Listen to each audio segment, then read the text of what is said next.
¿Qué tal, muchachos? Este día vamos a hablar de la importancia de la comunicación asertiva en contextos educativos.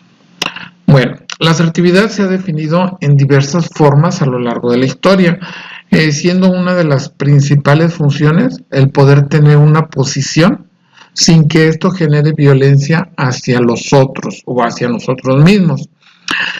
Para esta presentación consideramos la comunicación asertiva como una habilidad que detona las relaciones inter e intrapersonales de forma adecuada, independientemente del del contexto en que se viva, y por ende es prioritaria en todas las acciones y niveles formativas, ya que garantiza la praxis de los valores humanistas en la educación, coadyuvando a la promoción de valores universales sumamente necesarios. El modelo emocional que da el docente también influye en forma directa en las actitudes y conductas de nuestros estudiantes. De allí la importancia de fomentar en todo momento la comunicación asertiva en nuestras instituciones educativas. Muy bien.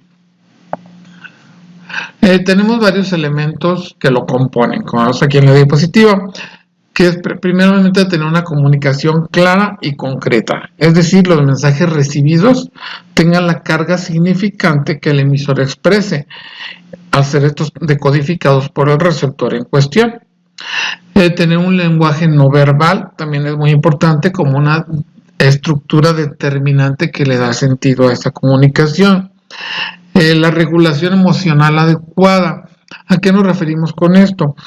Ya que si bien es considerado per se una habilidad socioemocional, el contar con esta regulación emocional nos define de forma adecuada las prácticas del diálogo y las decisiones asertivas.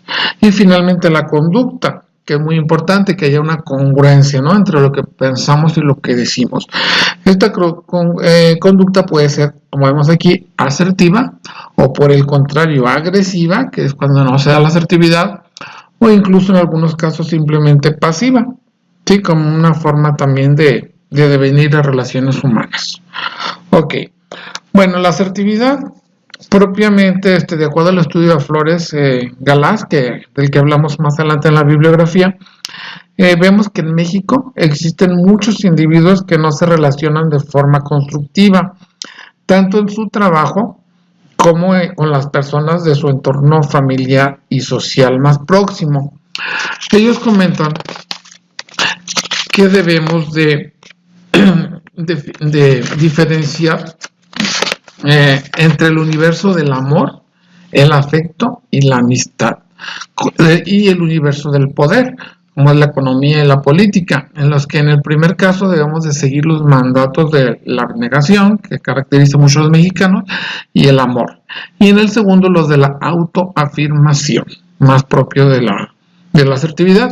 Es decir, debemos valorar según nuestros afectos y nuestros objetivos si vale la pena sacrificarnos para mantener una buena relación o bien hacer valer nuestras posiciones a riesgo de perder dichos afectos, ¿sí?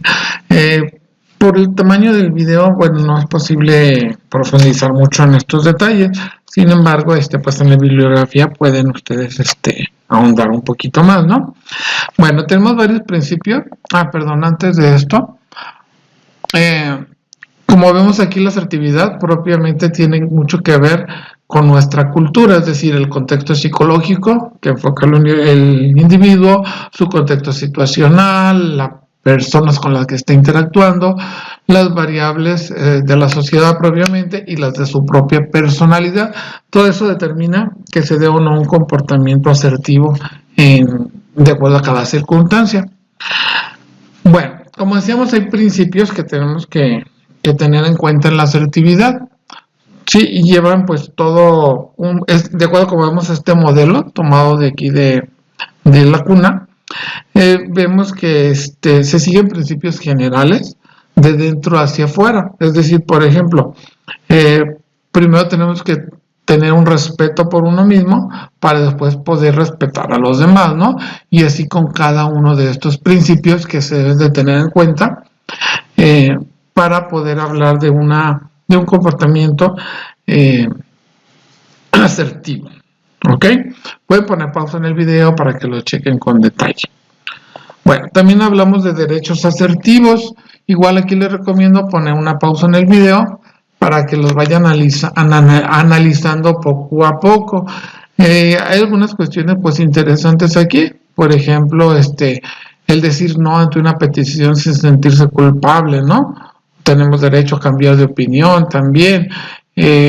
A cometer errores. Muchas veces nosotros nos violentamos a nosotros mismos, ya que no nos permitimos estos derechos. Entonces estamos de alguna manera violentando esta cultura de la paz que tanto se maneja, ¿no? Al violentarnos a nosotros mismos más que a los demás. Bueno, finalmente, como conclusión, de acuerdo a esto que vimos, podemos analizar que ejercer nuestros derechos asertivos y articularlos con los propios principios de asertividad nos va a permitir desarrollarnos de una forma positiva y dentro de marcos de contención emocional. Desde el contexto educativo, pues debemos hacer valer dichos derechos y principios en pro de la formación integral de nuestros estudiantes. Finalmente les presento esta bibliografía.